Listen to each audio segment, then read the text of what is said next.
Is it just me, or does Absolver sound like a superhero name? Beware, evildoers, for I am the Absolver. You've been absolved. Okay, a pretty mediocre superhero name, C plus at best. This is Absolver, which is basically what happens when you mix martial arts combat with Dark Souls. The now completely overused compare everything to Dark Souls trope continues. Now, I know it's basically tradition for me to do a death montage at the beginning of every Souls-like, but I didn't die that much in this game. Except to this guy. I don't like this guy. If you've heard anything about this game, it's likely about the combat. Absolver's combat is more reminiscent of For Honor or a fighting game than an action RPG. You'll be pulling off combos, dodging, blocking, and parrying attacks in an attempt to not only kick ass, but hopefully look good doing it. See how I'm just punching a lot? Yeah, that's not really a good way to win. It also makes me look stupid. I don't need your help with that game. Anyway, the basics of combat are, well, who am I kidding? There are no basics. When creating your character, you get to choose between 3 different combat styles. One that focuses on blocking, another on dodging, and the last one on parrying. I read somewhere that unless you're really good at timing things, parrying is a bad choice. Naturally, that's the one I went with. Although I'm not actually sure this affects anything other than your stats, but whatever. While fighting, you have 2 different types of attack, regular and alternative. Not that alternative! You also have 4 different stances, which are basically just the directions: northwest, northeast, southeast, and southwest. From here, you have a list of moves. This list is what you'll use to build up your deck, and I'm gonna try to put this as simple as possible. Each move is categorized into which starting direction the attack launches from. Each move also has an end direction, which is what direction the attack leaves you in once it's finished. From here, you build combo decks. Pick a move for a starting direction, and then pick a second move depending on the end direction of the first move, and so on. Do this for each starting direction, and you can work up a pretty nice combo if you line them up right. Alternative attacks are used to end combos and begin new ones, and typically hit a bit harder. Okay, are you with me so far? No?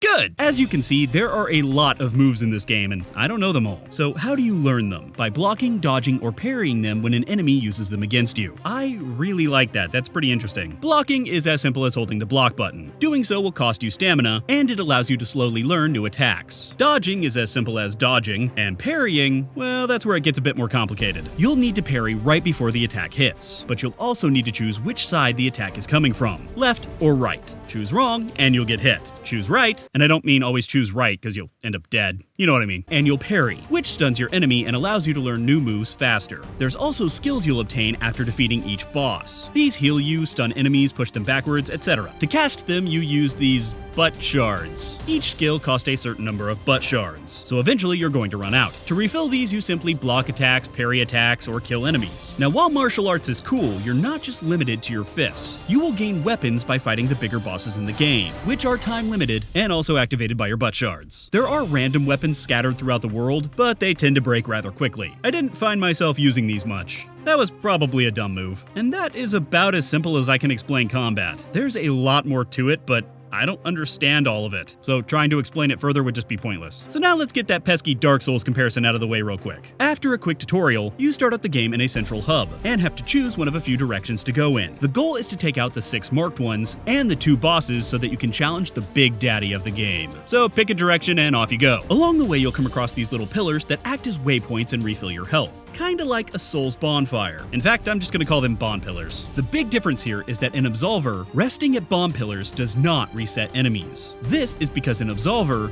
you are not alone. Unlike Dark Souls, which had a somewhat passive multiplayer system, Absolver is, well, to use a game dev marketing term here, a shared world. Ugh. Just saying that made me feel dirty. You'll see other players running around fighting enemies, and you can jump in and help them out. You can even invite them to co-op with you. Careful though, as they can also hit you. Friendly fire is the true enemy. Also, people can and will kill you, because people suck. Absolver does have a dedicated 1v1 PvP mode that you can enter at any bomb pillar. Except I tried for hours and could not get it to work. Not even once. So f it. Overall, I found Absolver to be really fun. For a few hours. After the novelty of the combat wore off, I was left with what I feel is a pretty mediocre Souls-like. It reminds me a lot of Lichdom Battle Mage. Really good combat wrapped around a meh game. While I don't think it's bad by any means, there was something left to be desired. I would have liked some more variety in enemies, bosses, weapons, modes. Basically, there's untapped potential here. So all I can say is, bring on the sequel! Cause sequels are always better, right? Right? And that was Absolver. That is some damn good combat. If you're new here, make sure to hit that subscribe button for future videos. If you liked this one, why not watch another video? You can also follow me on Twitter or Facebook, and make sure to follow me on Twitch for my weekly live streams. You can also donate to the channel on Patreon like these other amazing people. Each of them is a martial arts master and weapon of mass destruction.